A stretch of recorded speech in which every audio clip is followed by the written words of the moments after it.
मंगलाचरण। ओम नमः सिद्धेभ्याः जय श्री ओम नमः सिद्धेभ्याः जय श्री ओम नमः सिद्धेभ्याः। मंगलम भगवान वीरो मंगलम गौतमो गणे मंगलम कुंद कुंदाद्यो जयंधर्मोस्तु मंगलम। सर्वमंगल मांगल्यम सर्व कल्याण कारकम प्रधानम सर्वधर्माणां जैनं जयतो शासनम। जैनं जयतो शासनम। जीवं जीवं दब्बं जिणवरवसहेण जेणनित्थिठं देवेन्द्र विंद वंदे तम सर्वदा सिरसा। द्रव्य संग्रह नाम के ग्रंथ में मोक्ष के मार्ग को हम लोगों ने किंचित जाना। व्यवहार मोक्ष मार्ग, निश्चय मोक्ष मार्ग दोनों जानने के बाद उस मोक्ष मार्ग पर आगे बढ़ने के लिए जो जिन साधनों की आवश्यकता होती है उनमें प्रमुख साधन है ध्यान। ध्यान की सिद्धि कैसे होती है, ध्यान के अभी हम ध्यान की बारीकियों को थोड़ा समझ रहे हैं। वैसे तो हमने ज्ञानार्णव ग्रंथ पढ़ा था, उसमें ध्यान के बारे में काफी विस्तार से हमने पढ़ा था। और एक बृहद द्रव्य संग्रह नाम का जो ग्रंथ है इन्हीं का लिखा हुआ, जिसकी जो टीका में थोड़ा विस्तार से है, उसमें भी ध्यान के ऊपर में बहुत ज्यादा कवरेज है। तो उतने कवरेज के बाद हम उसके संक्षेप में ध्यान की अवस्था, ध्यान की परिभाषा, ध्यान के स्वरूप को समझ चुके हैं। तो यहाँ थोड़ा सा उसको रिफ्रेश कर रहे हैं कि वास्तव में वो ध्यान क्या है, और उन ध्यान से सिद्धि कैसे होती है, ध्यान का स्वरूप क्या है, और उसमें ध्येय कौन सा होता है। ध्याता तो हम स्वयं ही हैं, और कहा भी जाता है कि ध्येय भी हम ही हैं। तो उस ध्यान का स्वरूप कैसे बनता है उसके बारे में अपन आज चर्चा करें।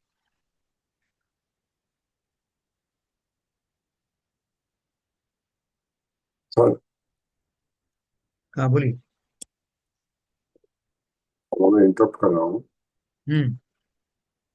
कल जो एक प्रश्न आया था अपनी पोस्टिंग में, हाँ तीर्थंकर के 40 गुण और अनंत के 40 गुण, हाँ।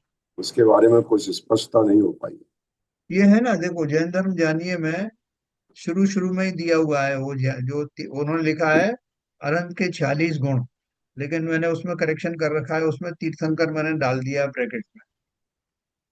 तो उसको आप पढ़ेंगे तो उसमें लिखा है कि जो तीर्थंकर के जो अतिशय होते हैं, जैसे अष्ट प्रातिहार्य उनके होते हैं, या जो है वो जन्म से होने वाली जो चीजें होती हैं, मति श्रुतवदि ज्ञान आदि होते हैं उनके, तो वो सब उसमें से माइनस करने पड़ेंगे।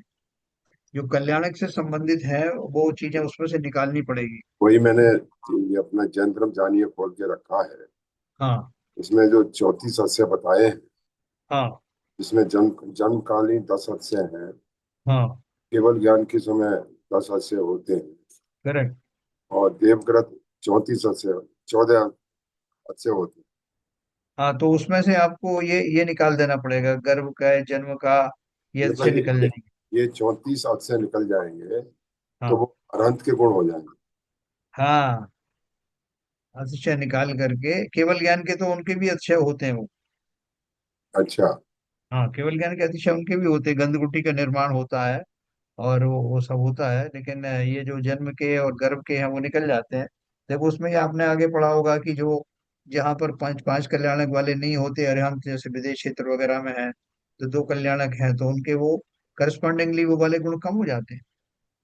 ठीक है, क्योंकि इसमें जैन धर्म जानिए में तो अनंत के नाम से तीर्थंकर की व्याख्या की हुई है। हाँ इसलिए मैंने उसमें तीर्थंकर लिख दिया ब्रैकेट में अपने हाथ से।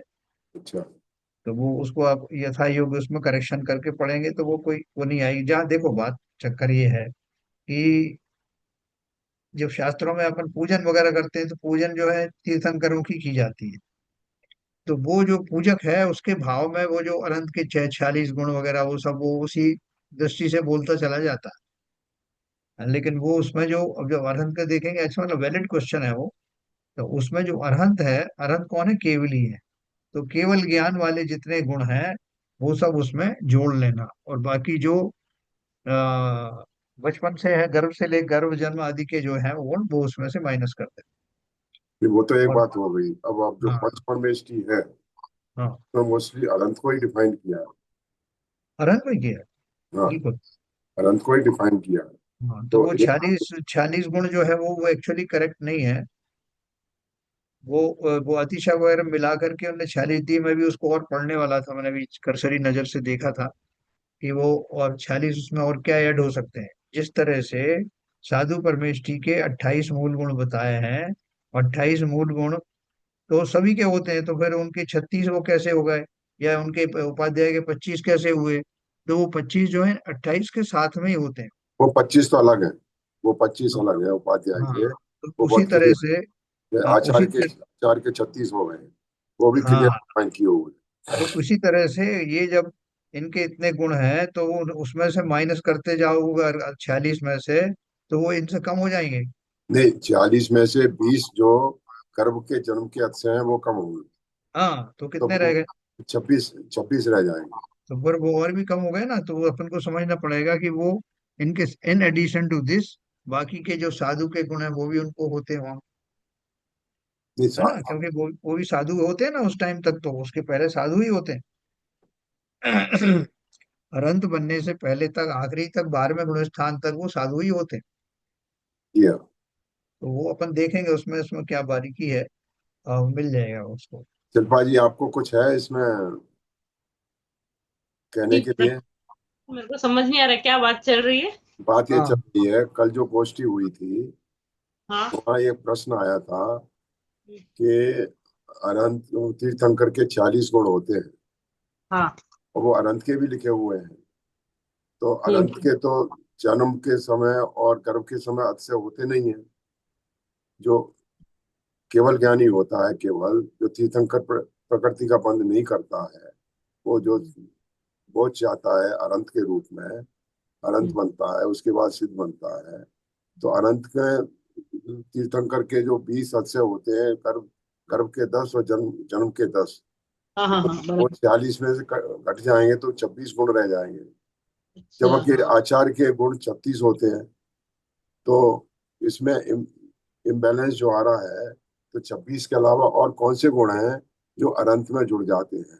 नहीं, मैं जहां तक समझती हूँ, क्योंकि जो शास्त्र लिखे जाते हैं, मेरा ये व्यू है, पॉइंट ऑफ व्यू, कि वो तीर्थंकर अरिहंतों की मुख्यता से होते हैं, है ना, जैसे मनुष्य, है ना, जैसे रिप्रेजेंटेटिव अरिहंत के रिप्रेजेंटेटिव के रूप में हमने 24 तीर्थंकरों को लिया, है ना, तो उनके जो गुण होते हैं मुख्य, उनको यहाँ मुख्य कर दिया है ना, बाकी अरिहंत है, बात सही है।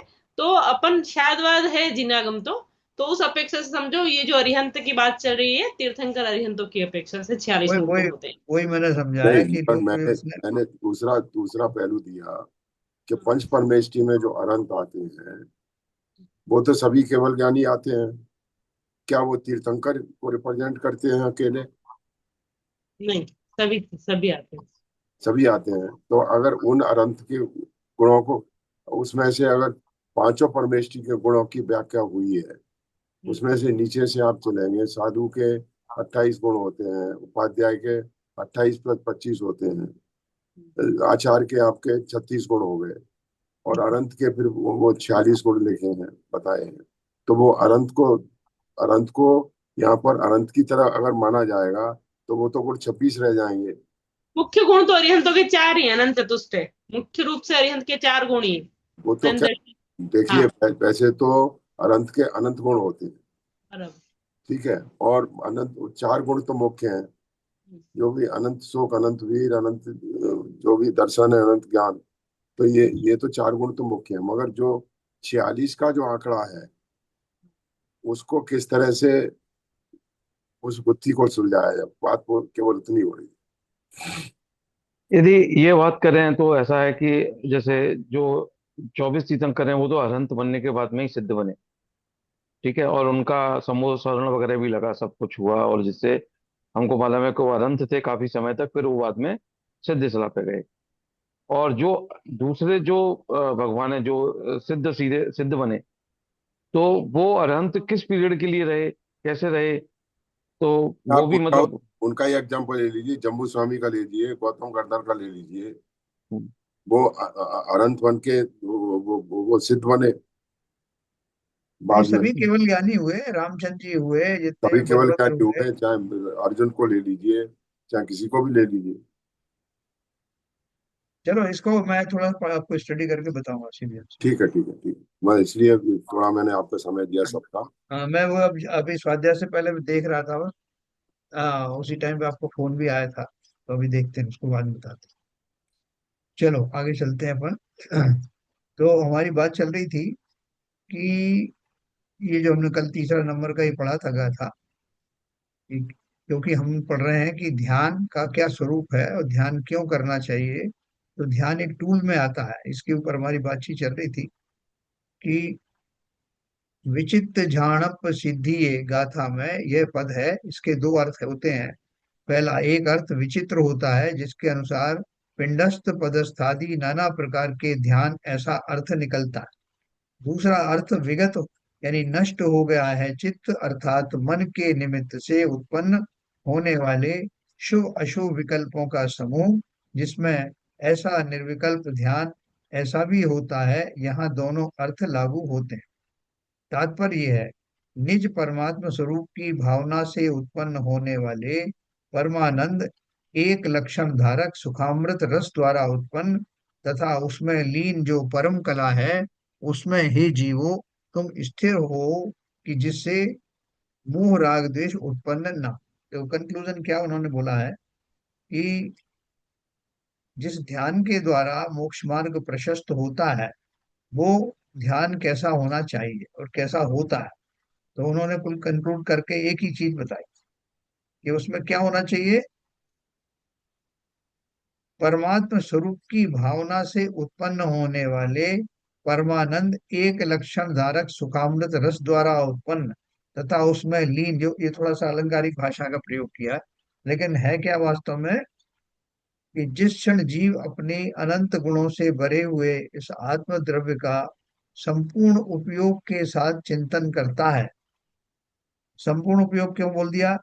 कि जब उस समय उसका उपयोग किसी और अन्य में नहीं लगता, उसको निर्विकल्प कहते हैं।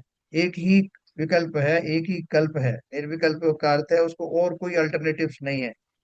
सिंपल एक आत्मा का जो स्वरूप उसने नक्की किया है, उस स्वरूप में अब कोई संदेह की गुंजाइश नहीं रही, और सब तरह से अपने उपयोग को समेट करके जिस क्षण साधक अपने में लगाता है, पूर्ण तल्लीनता के साथ लगाता है, ध्यान की सिद्धि हो जाती। ध्यान इतना ही है। अभी देखो लौकिक में अपन भी एक एक चीज के लिए ध्यान लगाते हैं, बोले ध्यान से देखो, ध्यान से सोचो तुमने क्या किया था, ध्यान से सोचो वो वस्तु कहाँ है, तो हमारे वो स्मृति में आ जाती। यहाँ तो जो हमारा ध्यान है, जो एकाग्रता है, वो लौकिक वस्तुओं के प्रति है, लेकिन ध्यान करने वाला तो मैं ही हूँ। लेकिन मेरा उपयोग जो लौकिक वस्तुओं में जब लगता है, तो बहुत सारी चीजों में एक साथ बटा हुआ रहता है। और जितना जितना मैं उसको एकाग्र करता हूँ किसी एक वस्तु या प्रसंग के प्रति, उतना बाकी की चीजें गौण हो जाती हैं, और ये वस्तु जो है वो उभर करके सामने आती है। सर, ऐसा हमारा। ये दो दो भागों में विभाजित किया है। हाँ। एक अर्थ विचित्र होता है, ये समझ में नहीं आया इसका क्या मतलब। हाँ, नहीं वो मैं समझा दूंगा आपको, क्योंकि वो इसलिए कि उसमें जहाँ पढ़ना नहीं है, इसलिए मैं आपको कंक्लूड करके बता रहा हूँ।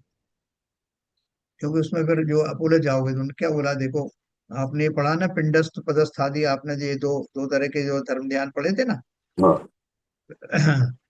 पदस्थ में तो जो है वो पद जो है, कौन से जो पद होते हैं उनके ऊपर में कंसंट्रेट करना, और पिंडस्थ में वो अपन जो संस्थान विषय आदि जो अपन ने पढ़े थे, कि जो आपने एक ध्यान लगाया कि एक आप बैठे हुए हो, क्षीर सागर में बैठे हो, सिंहासन के ऊपर बैठे हो, आपकी नाभि से एक जो है ओंकार निकल रहा है, और एक अग्नि प्रज्वलित हो रही, वो सब अपन ने पढ़ा था ना। तो वो सब उसका विस्तार है, लेकिन यहाँ अपन उतने विस्तार में नहीं जा रहे हैं, इसलिए मैंने आपको खाली कंक्लूडिंग पार्ट बताया। जब अपन को उसका डिटेल पढ़ना होगा, तो मैं फिर से आपको पिंडस्थ पदस्थ आदि, संस्थान विषय, आज्ञा विषय आदि जितने हैं, अपाय विषय, वो सब आपको बताऊं। अपने ज्ञानानंद में भी पढ़े थे उसका। तो या खाली आप ये इतना बात समझ लो, ये तो इन्होंने इसका अर्थ किया है, विशिष्ट झाण प्रसिद्धि, एक अर्थ जो किया है। और ये अर्थ के जब आप बताएंगे तो फिर आपको पूरा उनको बताना पड़ेगा, पिंडस्थ में क्या पढ़ा था, पदस्थ में क्या पढ़ा था। वो सबको मैंने अवॉइड करने के लिए आपको इनका जो कंक्लूजन है ना, तात्पर्य, ये तात्पर्य में भी तात्पर्य निकाला। क्योंकि देखो इसमें उन्होंने क्या लिखा है, निज परमात्मा स्वरूप की भावना से उत्पन्न होने वाले परमानंद एक लक्षण धारक सुखामृत रस द्वारा उत्पन्न तथा उसमें लीन जो परम कला है, उसमें हे जीवो तुम स्थिर हो जाओ, कि जिससे मोह राग देश उत्पन्न ना हो। अभी इस लाइन को पढ़ करके आप उसका वो नहीं निकाल सकते कि वो तात्पर्य क्या निकला। तो इसलिए मैंने आपको उसका सार बताया कि जिस आत्मा का स्वरूप मैं अब तक नक्की कर चुका हूं, कब तक, जब मैं ध्यान की उस भूमिका में आ गया कि अब मुझे उसमें जस्ट स्थिर होना ही बाकी है, अर्थात निश्चय चारित्र की जो भूमिका है, उस चारित्र में जाने से पहले, उस तल्लीनता में आने से पहले जो साधक है वो मैं ही हूँ। और उस साधक को संपूर्ण रूप से ज्ञात हुए अपने स्वरूप में तल्लीन होने जाना है। तो तल्लीन होने जाने के लिए आसपास का और कोई विकल्प नहीं होना चाहिए। निर्विकल्प होकर के आत्मा जो सर्व गुणों से सुखों से भरा हुआ है, उसके चिंतन मात्र से आनंद जो उत्पन्न होता है, उस आनंद की प्राप्ति के लिए उसमें पूरे उत्साह और उमंग के साथ में स्थिर होना, वही ध्यान। हाँ, तो इसमें बहुत छोटी सी बात है। अगर अपन सारी चीजों को बैकग्राउंड में रखते हुए बात करें कि आत्मा के साथ पूर्ण उपयोग के साथ में तल्लीनता हो जाना ही ध्यान। ठीक है, ठीक। आगे चलें। यस।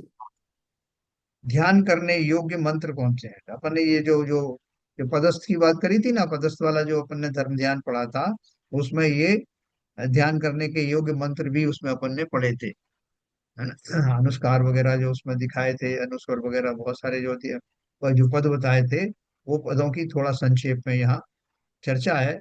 जो बृहद द्रव्य संग्रह है उसमें वो बहुत विस्तार से बताया। ध्यान करने योग्य मंत्र थे वो।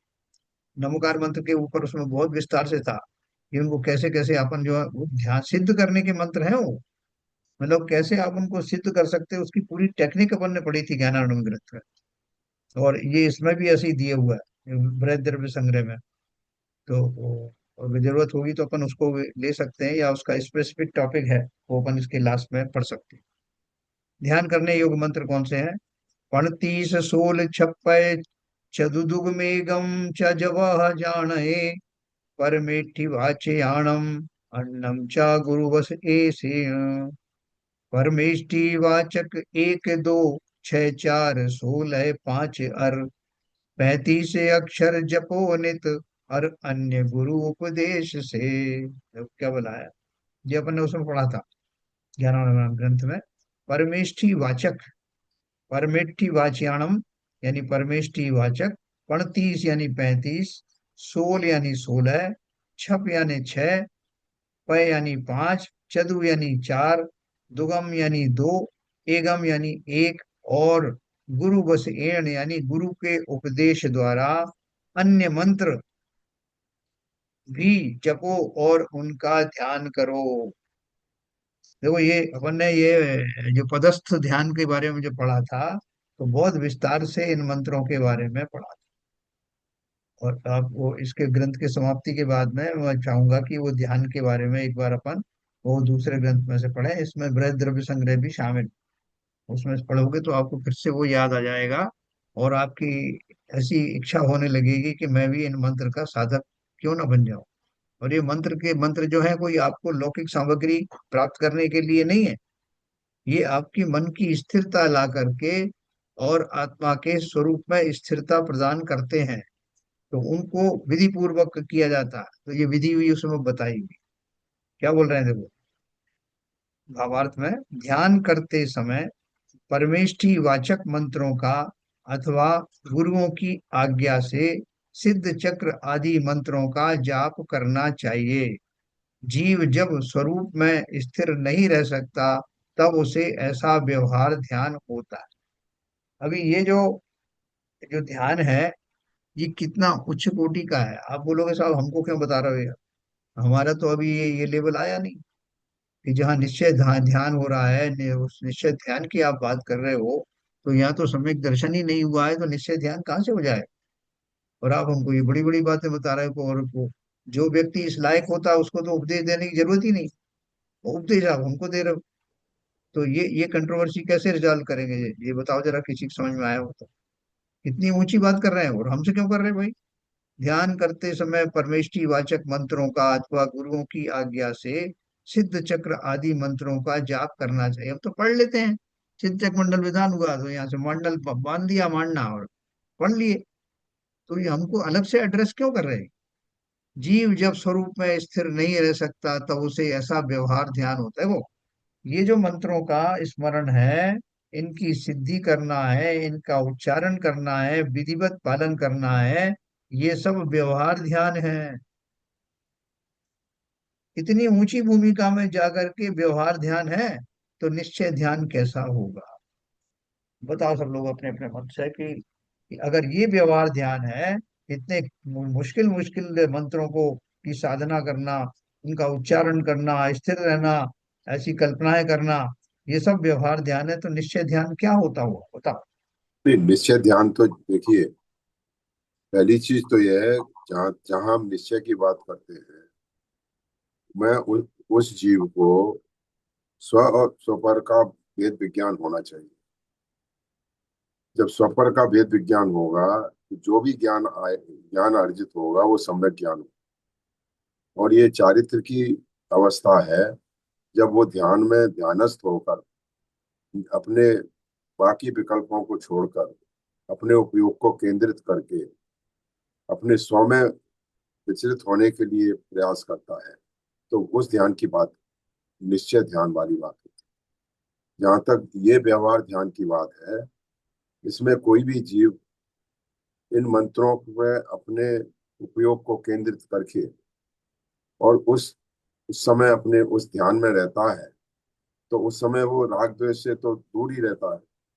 जब राग द्वेष से दूर रहता है, क्योंकि सम्यक ज्ञान सम्यक दर्शन हुआ नहीं है, तो उस क्षण में जो जीव की अवस्था होती है ध्यान ध्यान में, उसके उपयोग जो केंद्रित हो रहा है इन मंत्रों के ऊपर, वो अब उसके अपनी सांसों के ऊपर, तो वो शुभ स्थिति को व्यवहार ध्यान कहा गया है, जो मैं समझ पाया। कोई बताओ भाई, और किसी को क्या समझ में आया। देखो उन्होंने क्या लिखा है लास्ट लाइन, जीव जब स्वरूप में स्थिर नहीं रह सकता तब उसे ऐसा व्यवहार ध्यान होता है। मतलब नहीं, वो स्वरूप में स्थिर तो जब होगा जब स्व पर का भेद विज्ञान हो जाएगा, जब बिल्कुल ही शुद्ध अवस्था आ जाएगी, जब हम्म, एक अंतर्मुहूर्त की रियाई आएगी, जब सम्यक दर्शन होगा, तो हम्म, वो स्थिति तो तब आएगी। अभी अभी तो वो क्या कहते हैं, जब स्वरूप में स्थिर रह ही नहीं पा रहा है, चूंकि उसको स्व पर का भेद विज्ञान हुआ ही नहीं है। हम्म, एक्चुअली देखा जाए तो ये मंत्र भी आलंबन ही है आपको ध्यान में रखने के लिए। क्योंकि जब तक आप मंत्रों को ले आलंबन लेके आप ध्यान कर रहे हैं, तो ये इससे तो व्यवहार का ही पालन होगा।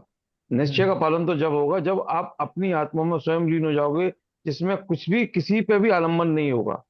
स्वयं में जब आप अपने आप को लेके जाओगे, तभी आपका वो ध्यान जो है आपका एकदम जिसे कहते हैं कि शुद्ध उपयोग है। ओके। और जिससे आपको 13वें और 14वें गुण स्थान में जाने का उसमें मिलता है। बाकी को तो जो जहां भी मंत्र लेके हम लोग ध्यान कर रहे हैं वो तो सारा आलम्बन है, और वहां तो वो व्यवहार ज्ञान में ही माना जाएगा। हम्म। देखो जिस समय जीव जो श्रेणी आरोहण कर रहा है ना, या सातवें गुण स्थान में जीव है, और सातवें गुण स्थान वाला जीव जो है वो मुनि राज जो है तपस्या कर रहा है। तो तपस्या करते करते वो उनका बार बार प्रयास ये होता है कि उस ध्यान का आह्वान करूं जिस पूर्वक मुझे केवल ज्ञान होना है। क्योंकि दीक्षा लेने के बाद हमारा उनका उद्देश्य क्या हो जाता है, लक्ष्य क्या हो जाता है, केवल ज्ञान की प्राप्ति होना। वो भले ही उसको कहते नहीं है, लेकिन वो स्थिरता चाहते हैं, स्थिरता ला करके कि वो एक अंतर मुहूर्त तक वो स्थिरता आ जाए, उसके उसमें प्रयास में लगे रहते हैं। अब उस प्रोसेस में जरूरी नहीं कि स्थिरता आपकी हो, हमेशा हो ही जाए। 2 मिनट होने के बाद में अब वो मान लो स्थिरता खत्म हो गई, और केवल ज्ञान हुआ नहीं, तो वो उस बीच में क्या करेंगे? राग द्वेष करना नहीं, कोई पंचेंद्रिय के विषयों का चिंतन करना नहीं। उस पीरियड में वो ये जो है, जो नवकार मंत्र आदि हैं, पंच परमेष्टि वाचक जो मंत्र आदि हैं, उनका चिंतन करते हैं, उनका आश्रय लेते हैं। क्यों लेते हैं आश्रय? कि भाई बीच में क्या करें, स्टॉप गैप अरेंजमेंट है, अशुभ में जाना नहीं है, और उस समय वहां से उस ध्यान से टिक नहीं पाए उसमें। तो ये जो जो उनका बीच का जो स्थिति आती है, उस जीव उसका ध्यान किसका कर रहे हैं, बजाय निज की करने के। जब भी निज के अलावा किसी और का ध्यान किया जाता है तो वो व्यवहार ही होता है ना। अपन ऊपर भी पढ़ा था व्यवहार सम्यक दर्शन के बारे में, व्यवहार चारित्र के बारे में, वो सब वही है। तो ये एक स्टॉप गैप अरेंजमेंट है। जैसे हम सातवें गुणस्थान और छठे गुणस्थान के बीच में पढ़ते हैं ना, कि जब उनको सातवें गुणस्थान वाले योग्य भाव नहीं रह पाते, शुद्धोपयोग जो है वहां से हट जाता है, और वो जो अंतर्मुहूर्त के बाद निश्चित ही होता है, तो छठे गुणस्थान में शास्त्र आदि लिखना, प्रवचन करना, इस तरह के भाव उनको आते हैं। तो ठीक वही बात उन्होंने यहाँ कही। ध्यान का विषय चल रहा है, इसलिए ध्यान के ऊपर कंसंट्रेट किया है, कि जब वो स्थिर रह न सका उपयोग मेरा, है ना, बहुमान आपका आया है। ये उनकी पूजन है ना, ये क्या बोलते हैं, नहीं युगल जी की नहीं, हो भैया जी, हो भैया जी की है, शिल्पा जी। रविंद्र जी की शायद। हाँ, रविंद्र जी की होगी। स्थिर रह न सका उपयोग प्रभु बहुमान आपका आया, है ना। तो ये रविंद्र जी या पवैया जी में से किसी की है। तो ये वो जो है, जिस उस उपयोग की बात हो रही है, जो इसकी स्थिरता की बात हो रही है। और ये जो, इसलिए उन्होंने वो व्यवहार का ही बताया। ये सब स्वरूप हमको क्यों बता रहे हैं? आप बोलोगे साहब हमें तो समय दर्शन हुआ नहीं है, ना हमें जो है निश्चय ध्यान हुआ है, ना हम ये जाप करने में समर्थ है। लेकिन वो कोर्स तो बताया जाएगा ना तुमको, कि आपको पीएचडी करनी है, एमए करनी है, तो आपको कौन कौन सी किताबें कोर्स में है, उनमें क्या क्या पढ़ाया जाएगा, क्या क्या उसमें आएगा। ये सब आपको पहले से लिस्ट दे दी। अभी आप उस क्लास में आ गए हो, पीएचडी शुरू करने वाले हो, तो हम अभी वहां पहुंचे नहीं हो, लेकिन हमें ज्ञात तो होना चाहिए कि हमारा पाथ रास्ते में क्या क्या आने वाला। तो ये पूरी पूरी जब हमें जागरूकता होगी, भले ही जब हम उस अवस्था में आएंगे, तो हमें किसी उपदेश की भी आवश्यकता नहीं रहेगी। उस समय तो निर्विकल्प का अर्थ ही यह है कि मुझे किसी आश्रय की आवश्यकता होगी नहीं। और जब उस अवस्था से निकलेंगे, तब आश्रय भी लूंगा तो ऐसी वस्तुओं के लिए लूंगा, वो भी कोई अशुभ वस्तुओं की, या जो है वो विषय वस्तु बढ़ाने वाले विषय आदि उनकी, उनका नहीं आलम्बन। पंच परमेष्टि का हुआ, देवशाद गुरु का हुआ, बस। तो ये क्लैरिटी हुई। शिल्पा जी कुछ कहना चाहती हो? ये बराबर चल रहा है, मतलब ये वही निश्चय में तो बिल्कुल भेद नहीं है, विकल्प नहीं है ना। हाँ, तो हाँ, व्यवहार। हाँ, हाँ, और ये मतलब अन्य मतियों के भी मैं देखती हूँ। मैंने जी, अभी अभी देखा, बहुत यूट्यूब पे एक बुरी लाती है, नाम जप है ना, वो नाम जप में बहुत विश्वास करते हैं। बहुत से लोग के यहाँ पे अंगूठी में एक ऐसे हाँ, कोई डिवाइस रहती है, वो एक माला गिन लेते हैं, फिर वो एक प्रेस कर देते हैं, तो दिन में उन्होंने कितनी बार वो जप किया। फिर बहुत से लोग लिखते हैं, है ना। तो फिर ये क्यों करते हैं आखिर? तो इससे क्या होता है, कंसंट्रेशन बनता है। पहले जमाने में लोग माला गिनते थे, आजकल अपन ने माला छोड़ दी थोड़ी, क्योंकि कोई भी एक ऑब्जेक्ट पर अगर बार बार अपन लक्ष्य लगाए, तो अपना उससे कंसंट्रेशन बनता है। तो एकाग्रता के लिए हम इन चीजों का अवलंबन लेते हैं, और धीरे धीरे जो हमारा ऑब्जेक्ट है, जो पंच परमेष्ठ है, उसकी जगह आत्मा हो गया। तो जो द्वैतपना है कि मैं अलग और ध्यान अलग और ध्याता अलग और ध्येय अलग, तो वो क्योंकि जब पंच परमेष्टि की जगह अपने आत्मा हो गया, तो ध्यान ध्यान करने वाला भी मैं, और जिसका ध्यान कर रहा है वो भी मैं, तो वो जब उसका विकल्प मिट जाएगा, तब वो निश्चय ध्यान हो जाएगा ऐसा। देखो अभी अपन ने जो अरहत परमेष्टि का जो है वो जो मंत्र है, उसके जो है अलग अलग जो है टुकड़ों में उसके बारे में पढ़ा था ज्ञानार्णव ग्रंथ में, अगर आपको याद हो तो। और इसमें भी इस जो बृहद द्रव्य संग्रह उसमें भी दिया है, कि वो जो पंच परमेष्टि है, जो नवकार मंत्र है, उसके उसका पूरा का पूरा पढ़ना वो भी एक मंत्र है। उसका आधा आधा पढ़ना वो भी मंत्र है। तो देखो उसके बारे में यह वर्णन आया है। कैसे?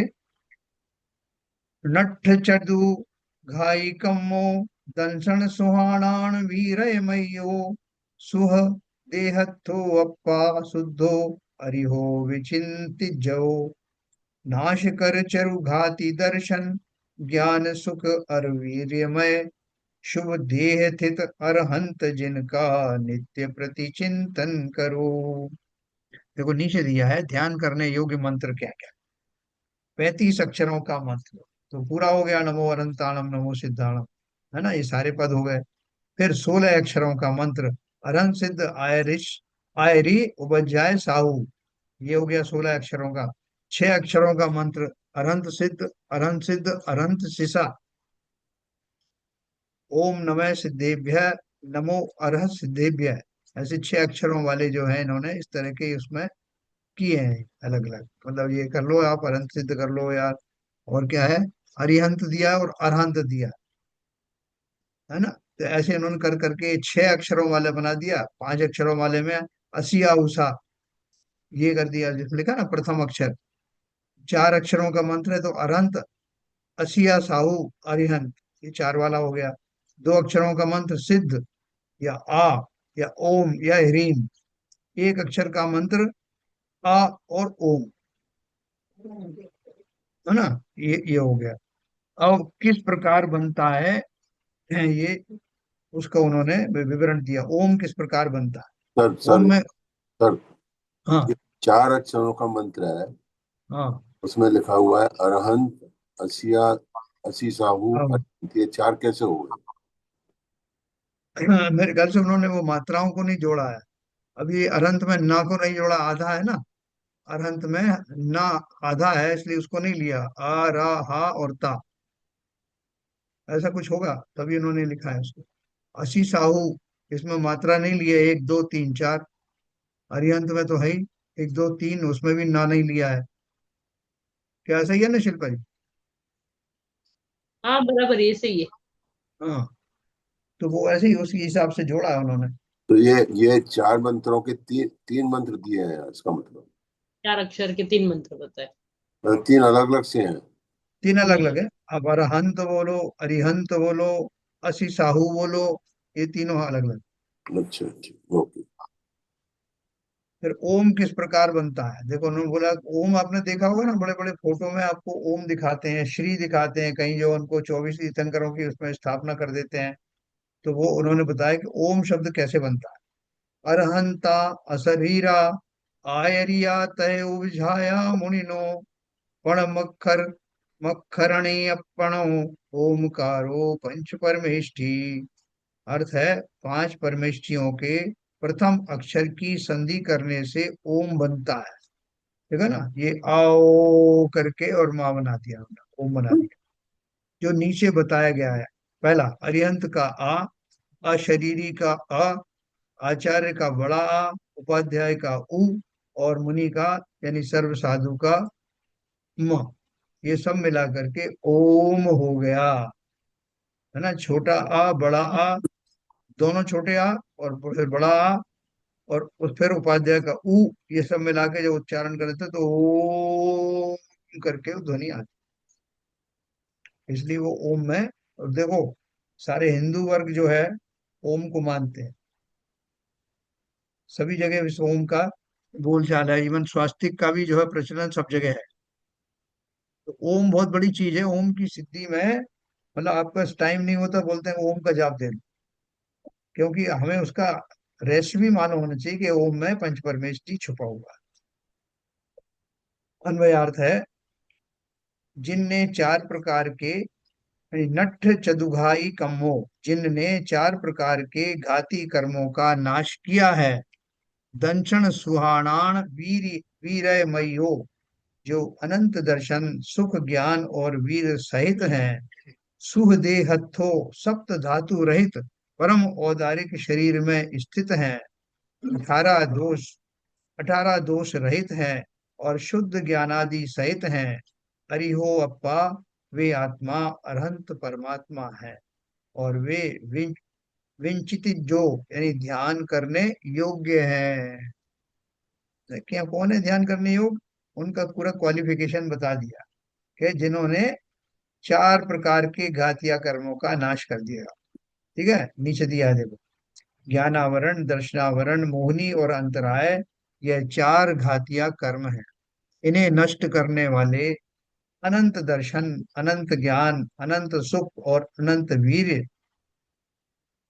अर्थात अनंत चतुष्टय को प्राप्त, निश्चय से अशरीर किंतु व्यवहार से रक्त मांसादि सप्त धातुओं से रहित है, उत्तम परम औदारिक देह में स्थित और क्षुधा तृषा जन्म जरा आदि 18 दोष रहित देव ही अनंत परमेष्ठी हैं। देखो कि एक बात इसमें देखो, बारीकी से देखो आप, इसमें क्या दिया है, निश्चय से अशरीरी किंतु व्यवहार से रक्त मांसादि सप्त धातुओं से रहित। तो ये व्यवहार से कैसे हो गया? ये भी तो वही बात हुई ना, अशरीर है, या ये कह दो कि सप्त धातुओं से रहित शरीर जो है वो शरीर से रहित है। तो दोनों में क्या फर्क हुआ? ये निश्चय और व्यवहार में क्यों बांट बांट दिया इसको?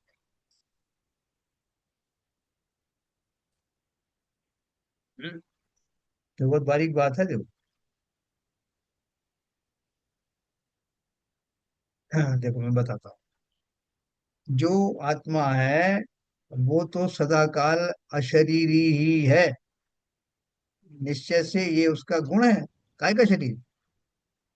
हम उसके नैसर्गिक गुणों पर जाएं तो वो कोई शरीरधारी है ही नहीं, अमूर्तिक है। ये निश्चय की बात है। लेकिन वो इस अवस्था में तक पहुंची है। उस अवस्था में पहुंचने से पहले उसका एक शरीर था। वो शरीर कैसा था? रक्त मंद पांसादि सप्त धातुओं वाला था। उसके बाद में फिर उससे रहित हुआ, जब परम औदारिक शरीर हुआ 13वें गुण स्थान में, वो वही शरीर औदारिक शरीर कैसा हो गया? ये सप्त धातुओं से रहित हो गया। देखा ना, उत्तम परम औदारिक देह। वहां से निकल करके अब ये सिद्ध बना है। तो ये जो पाठ हुआ, बीच की यात्रा हुई, ये सब व्यवहार में शामिल। कि निश्चय से तो कभी शरीर का धारी हुआ ही नहीं। ये तो पर्याय जन्य वस्तु थी जिसको उन्होंने बताया, इसलिए इस पर्याय जन्य को बताने के लिए व्यवहार शब्द का इस्तेमाल किया। ठीक है शिलवा जी। और क्षुधा तृषा जन्म जरा आदि 18 दोष रहित देव ही अरहंत परमेष्ठी हैं, ये अपन सब जानते हैं। जो 18 दोष हैं उनसे रहित होने वाले अनंत परमेष्ठी हैं। वो जो आप जोड़ रहे थे ना, उनके 46 और 36 गुण, उनमें ये जो है ना, क्षुधा तृषा जन्म जरा आदि 18 दोष, ये सभी केवल ज्ञानियों के अनंतों के पाए जाते हैं। जो भी परमेष्ठी अनंत बन गए। अब इस सिद्ध परमेष्ठी का लक्षण क्या है?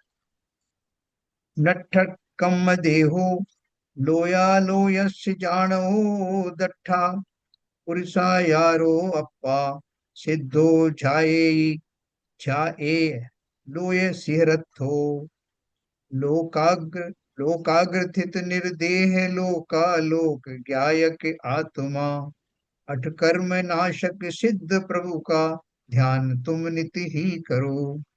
जिन्होंने ज्ञानावरणादि अष्ट कर्म रूप शरीर का नाश किया है। कौन सा शरीर है? अंदर का जो शरीर है ना आपका, कर्माण शरीर है, उसकी बात कर रहे हैं। जिन्होंने ज्ञानावरणादि अष्ट कर्म रूप शरीर का नाश किया है ना। नो कर्म वाला तो अलग है ही, औदारिक। लोक और अलोक के जानने तथा देखने वाले हैं, देह रहित किंतु पुरुष के आकार में लोक के अग्रभाव भाग में स्थित हैं। वे आत्मा सिद्ध परमात्मा है, उनका ध्यान करना चाहिए। है ना, सबको क्लियर है ये बात? क्योंकि जो उनका आकार बनता है वो कैसा बनता है कि जो अंतिम शरीर है उससे थोड़ा सा न्यून, और उसी आकार में वो आत्मा के प्रदेश फ्रीज हो जाते हैं।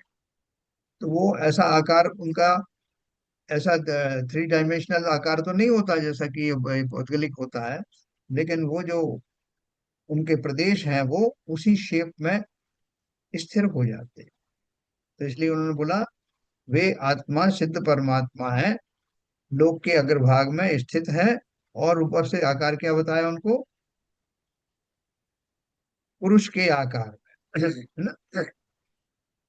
भावार्थ है, चार घातिया ज्ञानावरण, दर्शनावरण, मोहनी और अंतराय, तथा चार अघातिया वेदनी, आयु, नाम और गोत्र, इन 8 कर्मों का नाश करने वाले तीन लोक और तीन काल के समस्त पदार्थों को दर्पण की भांति देखने जानने वाले अंतिम मनुष्य शरीर के आकार से किंचित न्यून पुरुषाकारवत आत्मा के प्रदेशों का आकार धारण करने वाले और लोक के अग्रभाग में स्थित सिद्ध परमेष्टि हैं, उनका सदा ध्यान करना चाहिए। अब ये जो सिद्ध बन गए तो वो अपन बोलते हैं कि संसार से निकल गए वो, तो लोक में तो है ना, लोक तो संसार ही है। ये तो बोल रहे हैं लोक के अग्रभाव में बैठे हैं, तो लोक से बाहर ही क्यों नहीं चले जाते? क्या कर रहे हैं लोक में? तो लोक का ये भाग तो संसार है ना। हम तो बोल रहे हैं कि भवलोक हमारा वासाना, तो वो लोकाग्र में पहुंच गए, तो लोकाग्र भी तो संसार ही है, अर्थात वो संसार में ही तो है। ऐसा कहें क्या?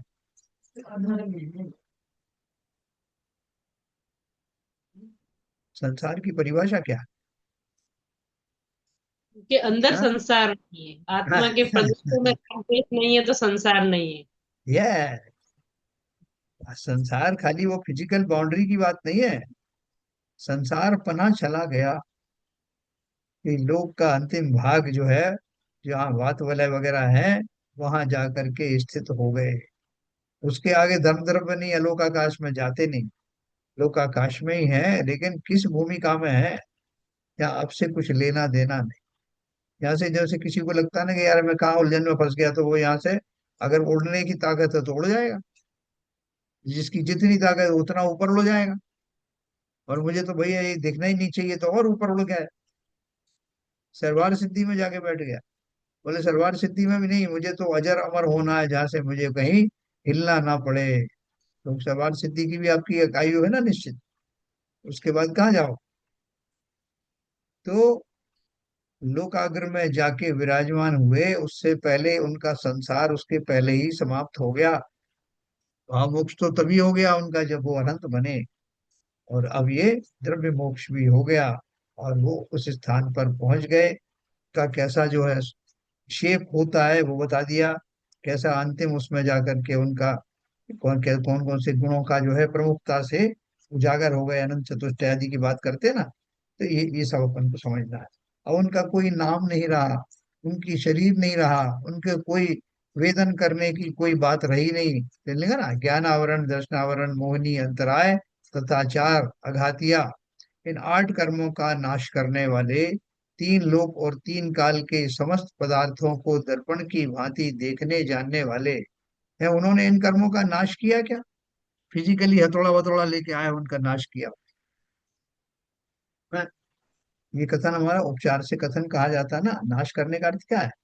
अब हम बोलते हैं एक द्रव्य दूसरे द्रव्य का कुछ नहीं करता, तो ये तो पर पदार्थ है ना, औदगलिक है। इनका मैंने कैसे नाश कर दिया? मैंने किसी का नाश नहीं किया, मैं तो अपने स्वभाव में ही लगा रहा, और ये सब छूट गए। चुंबक का चुंबकपना समाप्त हुआ, और उसमें चिपके हुए कण स्वतः ही झड़ गए। चुंबक ने नहीं उनको गिराया, वो अपने आप गिर गए। ठीक उसी प्रकार से शुरू से आखिर तक की जो साधना है, उस साधना में निज का निज से ही पाला पड़ता है, और निज से ही व्यवहार होता है। निज का पुरुषार्थ निज में ही होता है, और बाहर की सामग्री जो उसके निमित्त से आ खड़ी हुई है, वो अपना रास्ता नाप लेती। कितना सिंपल है ये, वास्तव में बहुत सिंपल है। लेकिन हम जो उस व्यामोह में पढ़ करके और पल पदार्थों को अंगीकार करना, छोड़ना पड़ेगा, ये सब जो है उन दुविधाओं में फंसे रहते। ये शुरू से आखिर तक आप देखो, ये दर्शन के बारे में जब भी आप पढ़ोगे गहराई से, तो मुझे पर में कुछ करना ही नहीं है। जितना जितना मैं स्व के प्रति संवेदनशील होऊंगा, स्व के बारे में जानूंगा, स्व का ही उपचार करूंगा, तो ये सारी वस्तुएं सब छूट जाने वाली हैं। लेकिन उस योग्य अवस्था, उस चिंतन के योग्य आने वाली अवस्था, उस दर्शन को स्वीकार करने वाली योग्य अवस्था को आने से पहले, मुझे, चूंकि मैं गहराई से संसार में धसा हुआ था, इसलिए उस अवस्था को लाने के लिए जो जो कुछ किया जाता है, वो सब व्यवहार धर्म में आता।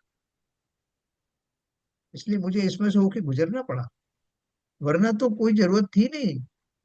और अभी भी जरूरत नहीं है। जैसा मेरा स्वभाव है, अगर मुझे वो समझ में आ जाए, येन केन प्रकार समझ में आ जाए, और तो उसका मार्ग तो बता ही दिया है कि उसमें स्वभाव में आने के बाद आपको क्या करना है। फिर तो ये संसार क्षण भर भी ठहरेगा नहीं। स्वरूप को समझ में आने के बाद विजातीय पदार्थ टिकने वाले नहीं। समझ लाने के लिए सारे उपक्रम हैं।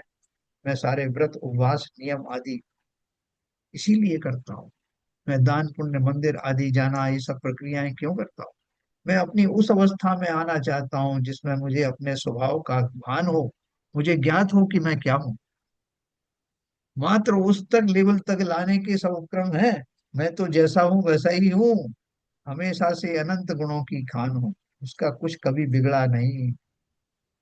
निगोद से लेके नरकों तक की यात्राएं, देवगति में जाना, इन सब में कितनी उठापटक हुई, लेकिन मेरा बाल वहां का हुआ नहीं। मैं तब भी अक्षुण था, आज भी अक्षुण ही हूँ। ऐसा चिंतन जब आने लगता है, जीव भाव विवल हो जाता है। स्वयं को, निज परमात्मा को निज में देख करके दंग रह जाता है। ये सारी यात्रा हमने जो सब की, मंत्र आदि की साधना और ये सब जो है वो सब किस लिए है? खाली मेरी वो मन स्थिति को सुथरा करने के लिए, साफ करने के लिए, जिसमें कि मुझे अपना भगवान स्वयं दिखाई देने लगे, अपने से अपना उसी रूप में साक्षात्कार हो जाए जिस रूप में मैं हूँ। उस सब की ये साधना के व्यवहार साधन ही है। इसलिए उनको जो किसी तरह की कामना करने की जरूरत ही नहीं पड़ती। निरपेक्ष भाव से स्वदर्शन की भावना होती है, स्वदर्शन प्रकट होता है। ऐसे जीव को आप क्या दोगे? क्या धन दोगे, क्या कोई और वस्तुएं दोगे? उसे आवश्यकता नहीं। हमें, क्योंकि हम में से किसी को आवश्यकता नहीं, लेकिन हम मति भ्रम के कारण से संसार में फंसे हुए। कल अपन पढ़ेंगे आचार्य परमेष्ठी का लक्षण, क्योंकि आचार्य भी वो जो है चलते फिरते सिद्धों जैसे कहे जाते हैं, तो उनके बारे में अपन आचार्य परमेष्ठी का पढ़ेंगे, और उसके आगे अपन जितना भी मोक्ष मार्ग है उसको और विशद कर। चलिए। हाँ, संजय प्रकाश जी, जिनवाणी स्थित है।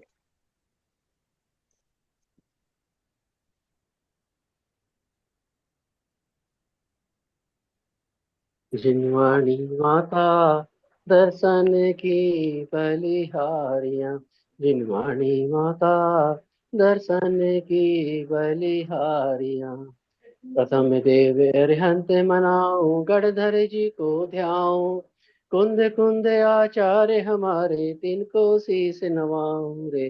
जिनवाणी माता दर्शन की बलिहारियां।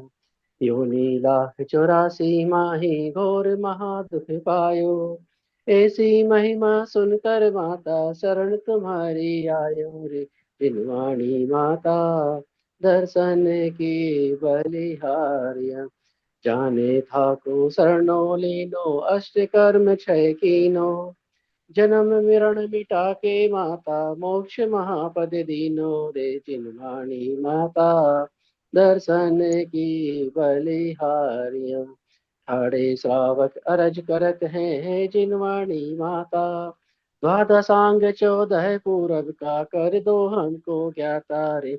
जिनवाणी माता दर्शन की बलिहारियां। जिनवाणी माता दर्शन की बलिहारी। जिनवाणी माता की जय। जय। कर